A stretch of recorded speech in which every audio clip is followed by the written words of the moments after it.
Damien, bonjour Sonia et bonjour Fabienne. Bonjour. On est là Bonjour. aujourd'hui pour parler de ces deux livres. Donc Fabienne Raoul, Tout est lié, et puis Sonia Barkala, Et si cela vous arrivait. Donc on pourrait commencer par Fabienne. Fabienne, comment est-ce que tu te présenterais sous toutes tes facettes? D'un point de vue pro, moi je suis de formation ingénieur, hein, donc ingénieur matériaux. J'ai un parcours de 15 ans passé dans l'ingénierie nucléaire et voilà, donc j'ai vécu une EMI en 2004 qui m'a amené à pas mal de bouleversements dans ma vie, notamment un changement dans ma vision de la vie voilà, à titre personnel. Et au bout d'un moment, tu es obligé de changer très concrètement dans ta vie pro aussi. Voilà. Donc je suis devenue sophrologue en 2014 et puis j'ai une approche aussi de soins énergétiques. D'ailleurs, enfin, je suis pratiquement plus que ça d'ailleurs, plutôt que la sophro. Et puis je suis auteure aussi, comme tu l'as dit, de 3 livres. Le premier était en auto-édition, le deuxième, qui est mon bref passage dans l'autre monde, aux éditions Le Duc, qui est en fait une version revue et augmentée de mon premier livre, et qui est sorti en 2019, qui relate un petit peu mon parcours justement à travers mon EMI, etc., tous les bouleversements qui ont eu lieu derrière. Et puis Tout est lié, effectivement, qui est sorti en 2020, avril 2020, sur la thématique de l'eau, qui est aujourd'hui en fait la thématique qui m'anime le plus, voilà, et qui me nourrit le plus. Donc voilà quelques facettes, on va dire, de moi. Je reste une chercheuse, donc je concilie aujourd'hui on va dire, mon côté très scientifique, pied sur terre, et puis le côté connexion à l'invisible. Et ce qui me permet d'associer, de relier la science et la conscience, voilà, qui sont vraiment deux thématiques qui sont chères à mon cœur, tout simplement. Et toi, Sonia, comment tu te présenterais sous toutes tes facettes? Moi, je suis réalisatrice, auteure. Il y a 15-16 ans, j'ai organisé les premières rencontres internationales sur les EMI, où j'avais réuni tous les grands spécialistes du sujet autour de la recherche pour faire un point sur les EMI depuis 30 ans. En fait, il y avait le docteur Moody, Pampine Van Lommel et puis tous les autres. C'était un événement marquant, c'est-à-dire que beaucoup ont dit qu'il y a eu un avant et un après Martigues, parce que ça a délié les langues, ça a suscité beaucoup de recherches, d'engouement, d'enthousiasme, et il y a eu beaucoup plus d'émissions autour des EMI à partir de ce moment-là. Donc j'ai organisé 2 grands colloques en 2006 et 2013.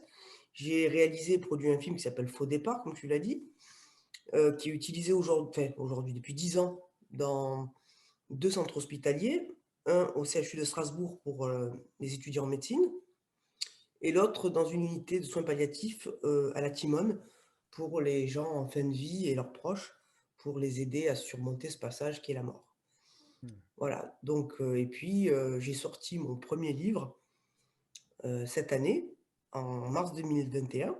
D'ailleurs, Fabienne, c'est pas avril 2020, toi, mais avril 2021, ton livre, le Ah, dernier. merci, je suis perdue dans les dates, ça y Voilà. est. Et, Oui. et ce livre a été très important pour moi parce que j'ai l'impression qu'il a été comme un médicament, comme quelque chose de très thérapeutique. Moi qui ne m'étais jamais sentie capable d'écrire un livre, je me suis surprise. Je me suis éclatée à écrire ce livre et j'ai porté un autre regard même sur mon propre parcours. Tu vois, je,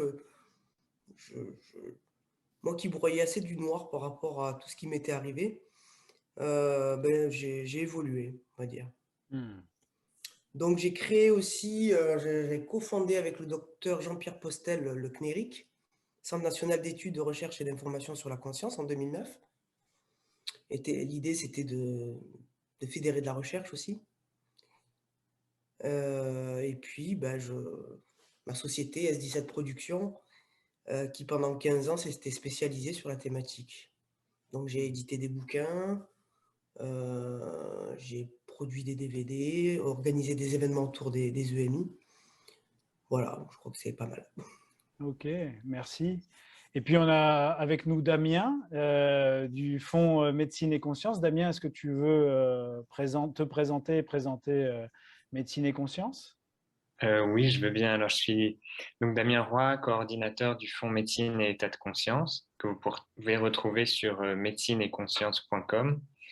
On a plusieurs vocations, dont la vocation de développer la recherche scientifique sur toutes les questions d'état d'expansion de conscience, peut-être particulièrement autour des expériences de mort imminente.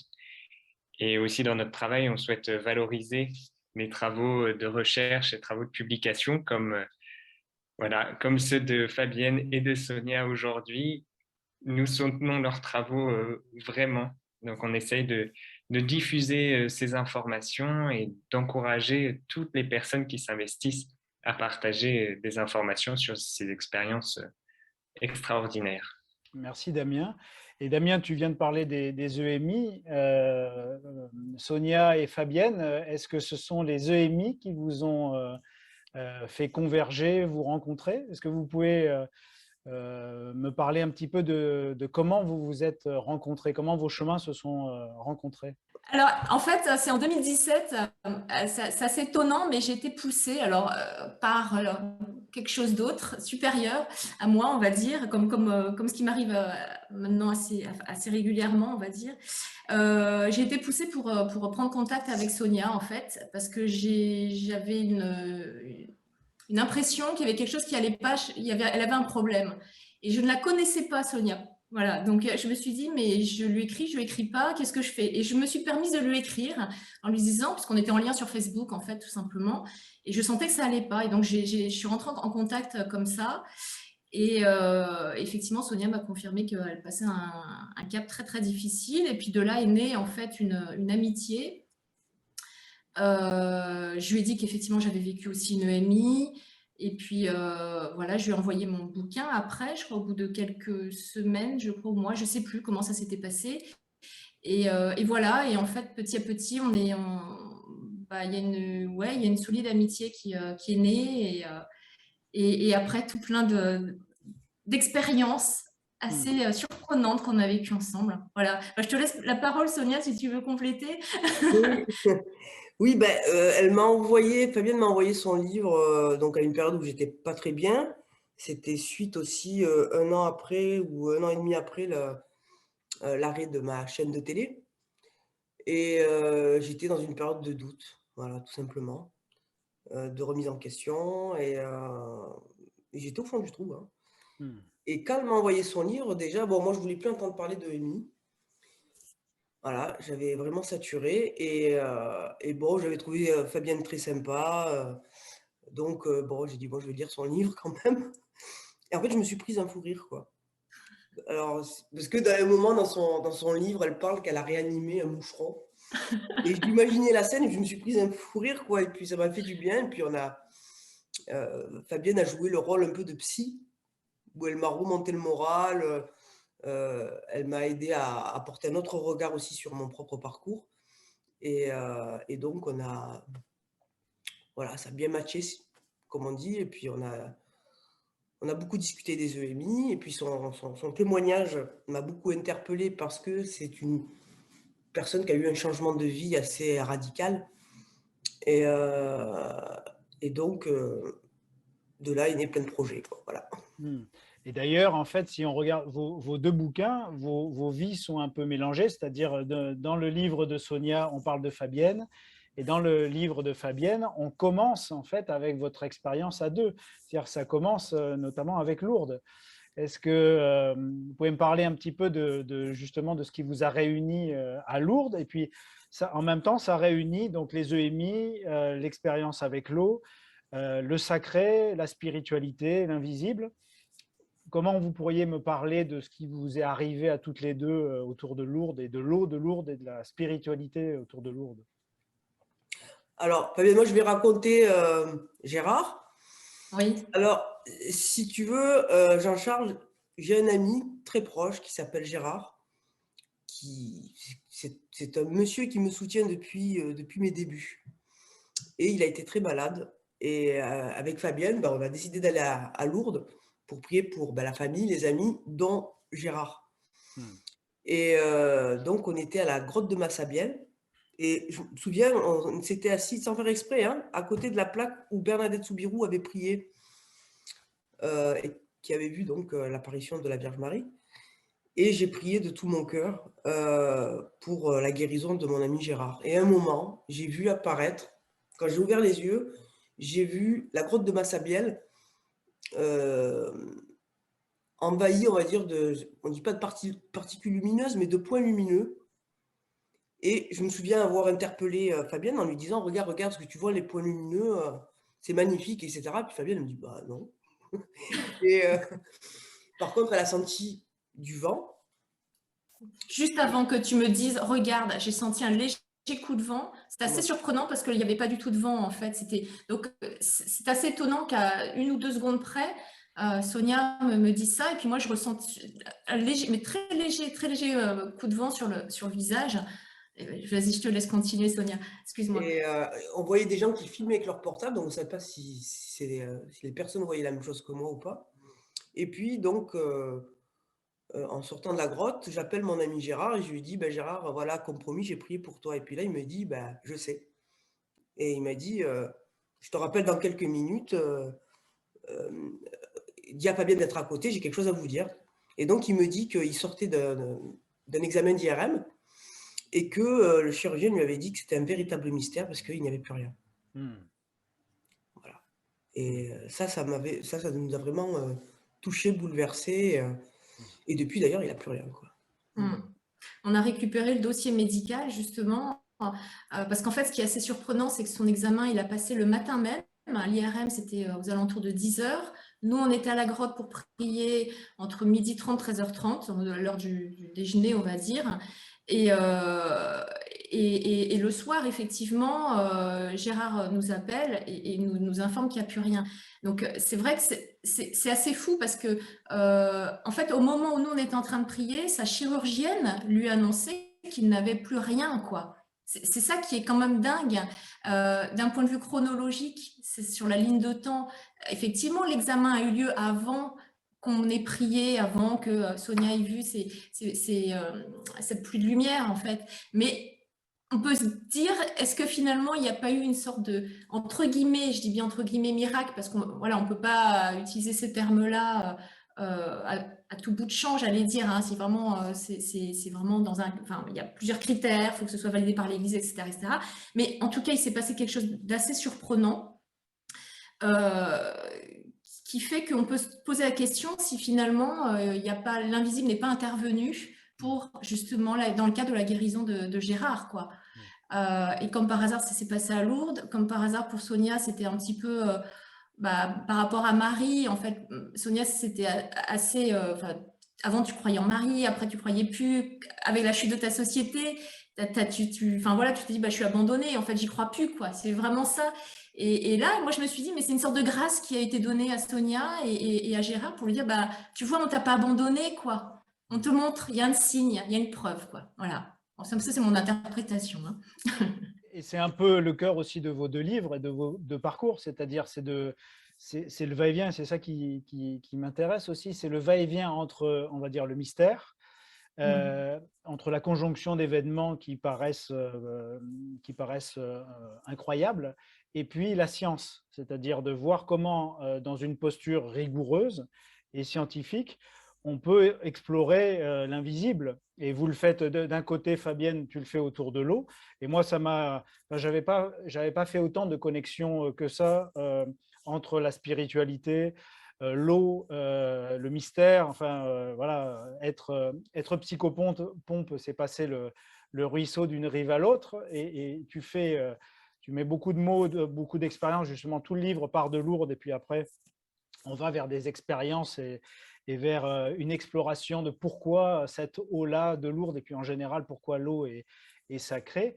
Et puis toi, Sonia, j'ai vécu ça un peu comme un carnet de bord personnel pour comment gravir toutes les montagnes, franchir tous les obstacles pour arriver à construire une démarche rationnelle, scientifique, à rameuter des scientifiques du monde entier pour aller mettre de la science et de la rigueur dans ce qui paraît très difficile, c'est-à-dire l'invisible. absolument. Mais d'où nos points communs avec Fabienne, parce que Fabienne, ce qu'elle a gardé de son ancienne vie, c'est sa fibre pour la recherche. Elle a gardé quand même les pieds sur terre. Et on a fait des liens, en fait, entre moi, mes propres expériences avec l'eau, avec cette fameuse médium qui voyait à travers l'eau mon avenir, mais aussi qui avait eu un contact avec mon grand-père. Et tout de suite, ça a fait tilt, quoi. Et ça, c'est vraiment très intéressant et passionnant. Voilà, de voir d'autres possibilités, d'autres ouvertures pour pouvoir continuer. Et donc, bon, on est deux gamines hein, quand il s'agit d'avoir des idées. Et Fabienne a beaucoup d'imagination. Donc, voilà, on s'éclate, quoi. Et ça a un peu ravivé la flamme du goût de l'investigation pour continuer, quoi. C'est vrai, pour rebondir sur ce que tu dis, Sonia, c'est vrai que moi, je reste en fait avec une âme d'enfant. C'est un petit peu, je pense, ma particularité. C'est une de mes facettes également. Et le fait d'avoir cette âme d'enfant me permet du coup de porter un regard peut-être moins blasé, plus neuf, plus émerveillé aussi sur la vie. Bon, bien sûr, c'est en lien avec mes propres expériences, hein, dont l'EMI. Mais je pense qu'en ayant cette posture, ça permet du coup peut-être d'avoir une approche différente sur la vie et de découvrir des choses ou faire des ponts, faire des liens, comme tu disais Jean-Charles, qu'en temps normal, on n'aurait pas fait. Et typiquement, quand Sonia a su que je travaillais sur la thématique de l'eau et la conscience, moi, c'est vraiment quelque chose je sens qu'il y a des choses incroyables qui vont être découvertes, mises en place. Et qui changeront aussi vraiment notre monde.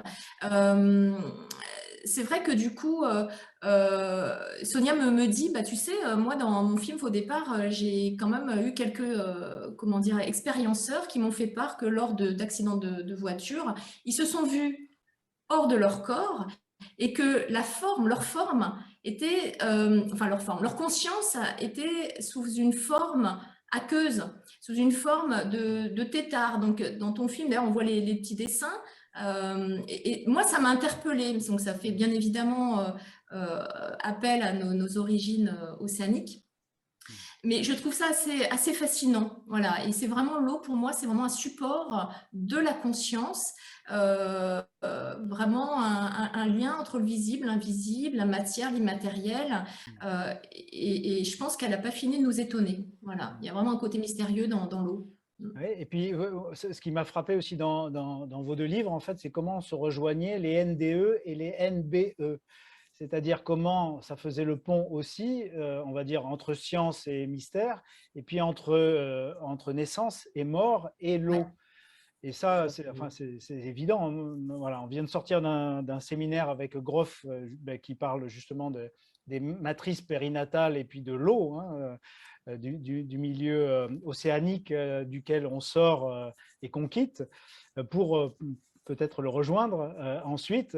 Comment vous voyez ces deux ponts-là, ou ces deux portes-là, ou ces deux fenêtres-là, NDE d'un côté, MBE, et puis le lien avec l'eau et la spiritualité ou l'invisible?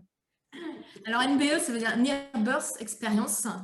Donc en fait, c'est quand on est effectivement, le fœtus est dans le ventre de sa maman, il baigne dans le liquide amniotique, donc dans l'eau.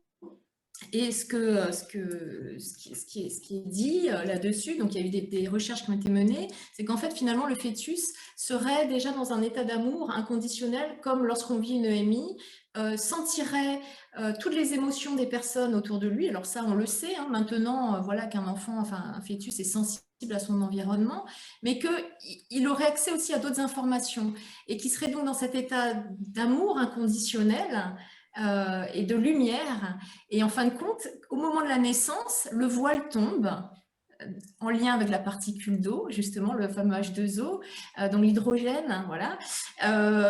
Et donc là, le voile tombe, plutôt est posé, et donc on arrive dans notre monde à nous, dans ce monde de matière, et dans ce monde où on n'a plus accès à toutes les autres dimensions, toutes les autres réalités potentielles qui existeraient avant. Voilà, jusqu'à notre mort ou jusqu'à ce qu'on vive une EMI ou un état de OBE ou d'autres types d'expériences spirituelles qui nous connectent à une autre réalité finalement. Voilà, puisque à mon sens, on est étriqué en fait d'une certaine manière dans notre monde. Voilà, il y a d'autres réalités qui existent.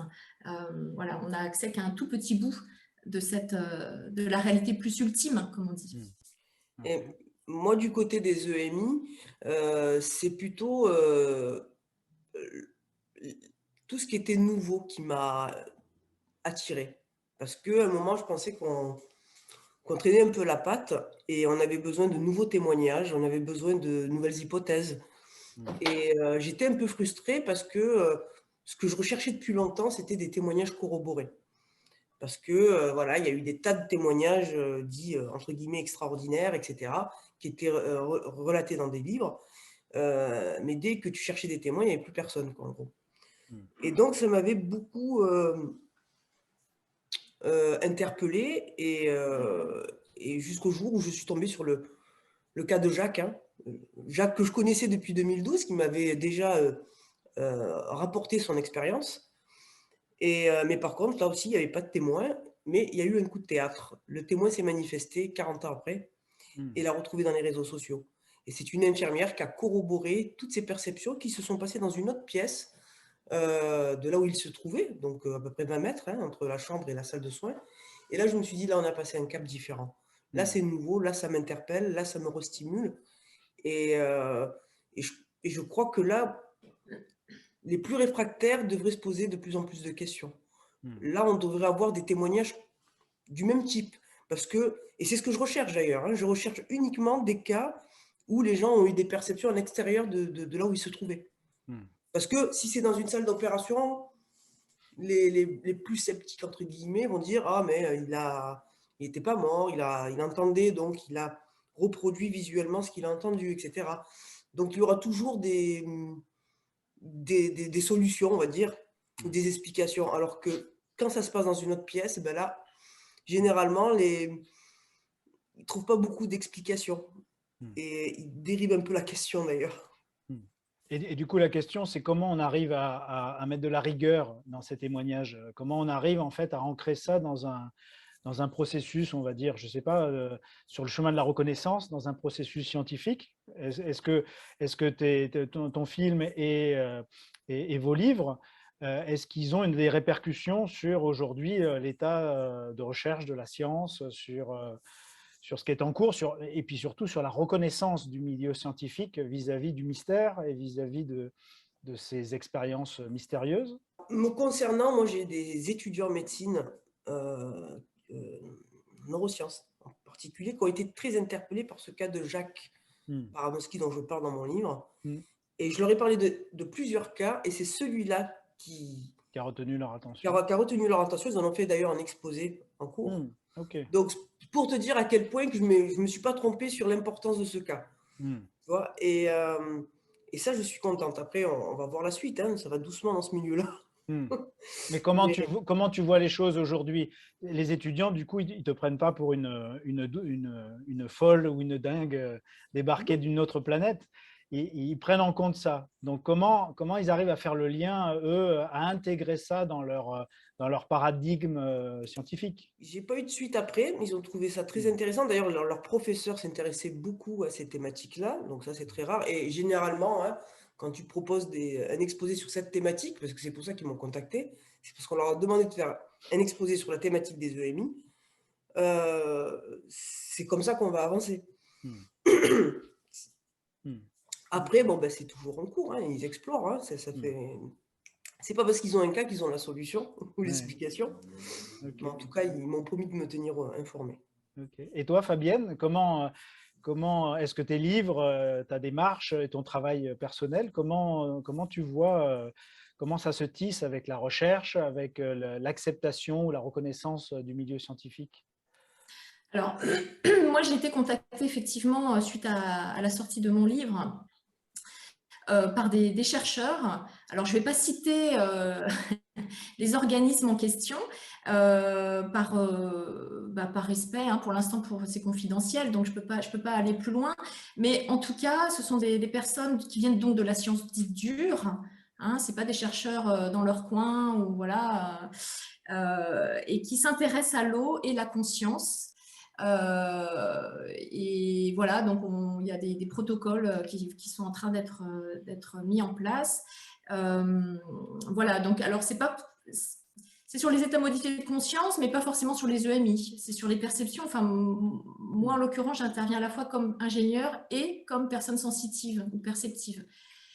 J'ai une double casquette d'une certaine manière. Donc, voilà. Donc, moi, ça relie un petit peu, encore une fois, ces deux mondes, hein, c'est-à-dire le monde de la science pure et le monde de la conscience, le monde voilà, du point d'interrogation, du mystère, mais qui est essentiel. Il faut aller vers ça. Il faut persévérer et puis mettre en place des protocoles qui tiennent la route pour pouvoir derrière avoir des conclusions porteuse et intéressante, quoi. Voilà. Et pour moi, l'eau, vraiment, j'étais vraiment assez stupéfaite parce que c'est pas moi qui ai fait des démarches vers ces organismes, c'est eux qui sont venus à moi. Il y en a plusieurs, donc voilà, ça montre bien qu'il y a un vrai intérêt, que les personnes du monde scientifique pur et dur commencent à s'ouvrir. Alors, est-ce que c'est lié aussi à la crise dans laquelle la crise sanitaire dans laquelle on est, etc., qui peut remettre en question un petit peu un modèle de société, voire de civilisation, où on se dit, finalement, on est confronté à la mort, on est confronté à la maladie, etc. Donc, à titre individuel et collectif, forcément, ça nous interpelle. On se dit, on essaie de trouver des solutions, de trouver du sens à tout ça. Et donc, je pense que ça permet du coup d'ouvrir des portes. Voilà. Tu vois, le rêve que je caresse secrètement, c'est que les protocoles et les réflexions que j'ai pu aborder dans mon livre soient mis en place. Parce que je pense que c'est important de prendre en compte vraiment l'expérience des EMI de manière globale et pas écarter celles qui dérangent, en gros. Parce qu'on ne peut pas les expliquer et que ça remettra en cause beaucoup de choses. Je tiens juste aussi à préciser une chose, c'est que en fait, ce que j'observe, c'est que là, il y a tout un monde de transdisciplinarité qui est en train de se mettre en place. C'est-à-dire, c'est comme l'eau finalement. L'eau elle est multidimensionnelle d'une certaine manière. Et bien là, ce qui est en train de se passer, c'est que ce sont des chercheurs qui ont leurs propres compétences, leur propre domaine de travail et qui en fait, voilà, se mettent en lien pour justement faire émerger quelque chose d'autre qui, à mon sens, qui n'a pas encore été exploité, exploré. Donc ça c'est vraiment, je trouve intéressant qu'on puisse aller vers ça, vers ce mode de partage, d'entraide aussi. Et on n'a pas été habitué à ça, en tout cas en France, forcément, à collaborer de cette manière-là. Et ça, c'est assez passionnant parce que ça nous donne encore une fois des nouvelles pistes, des nouvelles ouvertures.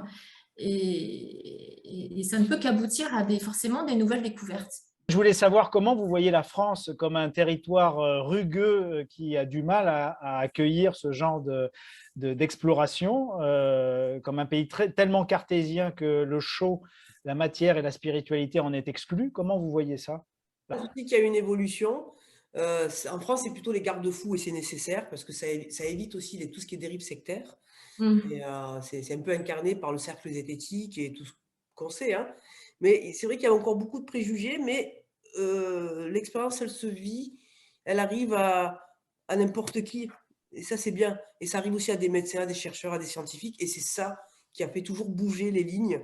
Je l'ai vu pour le CNERIC à l'époque, hein, parce que c'est le docteur Postel qui a accepté de faire une étude à Sarlat à l'époque. Mais ce médecin, il y a 15 ans en arrière, il avait refusé. Il avait pas qu'il avait refusé, mais il était très matérialiste, très rationaliste. Il expliquait les EMI par des médicaments, par un dysfonctionnement cérébral, etc. Et le jour où il a vécu une EMI partagée, ça a tout changé. Donc la question, c'est est-ce qu'il faut vivre l'expérience pour changer de regard et avancer vers la recherche? J'espère pas. J'espère pas. Mais en tout cas, oui, malgré tout, ça avance parce qu'il y a beaucoup plus de gens qui vivent l'expérience, y compris parmi les soignants et les scientifiques. Et juste pour terminer avec ça, moi j'ai eu des personnes aussi, des scientifiques qui m'ont contacté, des médecins, etc. et qui eux-mêmes vivent aussi des choses un peu surprenantes, mais ne peuvent pas forcément parler parce que leur famille est fermée à ça et que ça, encore une fois, ça fait un séisme dans leur vie. Donc Mais voilà, donc on sent que la parole s'ouvre quand même et c'est important de témoigner. Ce que tu disais, Jean-Charles, c'est important, Damien aussi, hein, de dire il faut témoigner, il faut dire que voilà ce qu'on peut vivre, hein, pour que d'autres personnes se disent je ne suis pas si seule que ça finalement. Et donc je ne suis pas dingue, quoi. Mais je reste convaincue quand même que ça viendra de la France. Parce qu'on reste quand même un modèle pour le reste du monde, du fait de notre esprit très cartésien, le pays de Descartes malgré tout, et que si des recherches se font et qu'il y a des résultats, ça apportera de la crédibilité en tout cas à la thématique et à la recherche. Et qu'est-ce qui vous manque pour avancer sur vos pistes? De quoi vous auriez besoin toutes les deux aujourd'hui pour aller plus loin, l'étape d'après? Dans la recherche, le nerf de la guerre, les financements, mais à la rigueur, je pense que on a besoin, pour ma part, ça va être plutôt porté par des partenariats. Voilà. Ça sera plutôt des partenariats, des centres hospitaliers, des trucs comme ça. Voilà. Donc concrètement, des partenariats avec des centres hospitaliers, avec Oui, des partenariats, mais même avec des chercheurs. Moi, je ne suis pas chercheur. Hein. Oui, mais là, c'est un appel un peu à, tu vois, c'est une intention, c'est une prière. Oui, j'aimerais ou j'ai besoin de… Voilà. On utilise l'onde aussi, vous voyez, du Wi-Fi et puis du réseau. On ne sait jamais. Voilà, oui, bien sûr. Mais c'est toujours… je pense que tous les centres de recherche, les instituts de recherche se butent aux mêmes problématiques, mais ce n'est pas d'aujourd'hui. Voilà, c'est vraiment… ils ont toujours besoin de ressources humaines, de financement et de personnes fiables sur qui compter dans la durée. Ok. Et Fabienne, de quoi tu rêves si tu te projettes dans les années à venir? Tu as besoin de quoi? Besoin qu'il y ait des hôpitaux, des chercheurs, de quoi? Ce sera, oui, potentiellement multidisciplinaire, encore une fois. Donc, effectivement, des personnes de différents horizons, scientifiques, bien sûr, mais pas que. C'est ça qui est important de dire. C'est pas que parce que tout à l'heure, on disait il y a la conscience, mais il y a qu'est-ce que la mort? Il y a les questions de la spiritualité. Donc, j'imagine qu'en fait, ça vient questionner aussi des personnes de tous horizons. Bien sûr, oui, tout à fait. Donc, des anthropologues, des sociologues, des personnes qui ont des visions beaucoup plus différentes et larges et complémentaires de la science classique. Voilà, elles ne sont surtout pas exclure toutes ces personnes-là parce qu'elles apportent aussi leur propre vision. Encore une fois, le monde n'est pas que… dominé par la science, quoi. Moi, pourtant, je suis quelqu'un, je suis scientifique à la base, hein, et j'étais à fond dans la science pure et dure avant, et la conscience, je voulais pas entendre parler. Enfin, pour moi, c'était voilà un autre monde. Voilà, aujourd'hui, bien évidemment, j'ai plus du tout cette approche-là. Donc oui, clairement, je pense qu'il faudra. Alors moi j'ai une particularité, c'est que je suis à l'interface de plusieurs projets et de plusieurs organismes. Donc mon cas est un petit peu particulier. Mais voilà, moi j'aimerais mettre en place, si j'en avais l'argent, très honnêtement, je mettrais en place un institut de recherche. Voilà. Clairement, je ferai mes protocoles, je les lancerai, j'emploierai du monde, etc. Donc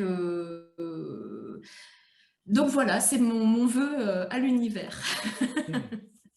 Ok. Pour terminer concrètement, c'est quoi votre actualité après ces deux livres? Pour moi, c'est mon film documentaire, un deuxième, où je vais plus loin. Donc tu t'es réconcilié avec les EMI? Oui, oui, mais parce que j'avais de la matière, j'avais du nouveau, j'avais quelque chose qui me stimulait à nouveau, qui ravivait la flamme. Voilà, parce que j'étais éteinte. Hein. Et puis après, comme on le disait, hein, c'est ma rencontre avec Fabienne, parce que c'est stimulant de travailler avec une personne qui est scientifique aussi, où c'est très complémentaire, où on va proposer, moi je ne suis pas scientifique, mais elle est là justement pour recadrer, encadrer et me donner son avis. Et moi, par rapport à mes propres expériences, ça lui donne aussi des idées. Voilà. Donc là, c'est un nouveau documentaire. Et j'espère que ce nouveau film sera un nouveau départ, oui, ouais, un nouveau départ, un bon départ, un excellent départ, avec ce que vous voulez, mais plus un faux départ en tout cas. Voilà. Merci. Et toi, Fabienne? Moi, c'est mes travaux de recherche. Là, je vais continuer des nouvelles pistes aussi. Donc, voilà, c'est la science, la recherche va être encore plus présente dans ma vie qu'elle ne l'a été jusqu'à présent. C'est marrant parce que finalement, sur mon parcours de vie, je me rends compte que mon passé d'ingénieur, dans le milieu nucléaire plus particulièrement, me sert aussi aujourd'hui. Voilà, dans le domaine du nucléaire qui revient maintenant aussi dans ma vie, avec l'eau. Voilà. Tout est lié. Tout est lié. Il n'y a pas de hasard. Merci beaucoup. Je suis très content de vous avoir entendu. C'est en effet indispensable de faire ces ponts entre le mystère, les expériences subjectives et la science. Nous, on souhaite vraiment améliorer les conditions psychiques des personnes qui vivent ce type d'expérience et les accompagner au mieux. Donc, c'est très important de partager vos expériences comme vous le faites toutes les deux. Donc, merci de le faire et merci de joindre la science avec ça. En effet, je pense que l'avenir est dans la transdisciplinarité, dans la création de partenariats entre différentes compétences. Et ce sera notre meilleure manière de pouvoir appréhender un peu ce vaste sujet que la conscience. Merci beaucoup à vous trois. Et puis, je renvoie en fait vers vos 2 livres pour en savoir plus et puis pour suivre vos actualités. Vous avez toutes les 2 un site web vers lequel les gens peuvent se retourner pour avoir des infos de vos actualités. Alors, moi, c'est soniabarcala.com, tout attaché. Et fabienne-raoul.fr. Merci beaucoup. Merci à vous. Merci Damien. Merci Jean-Charles.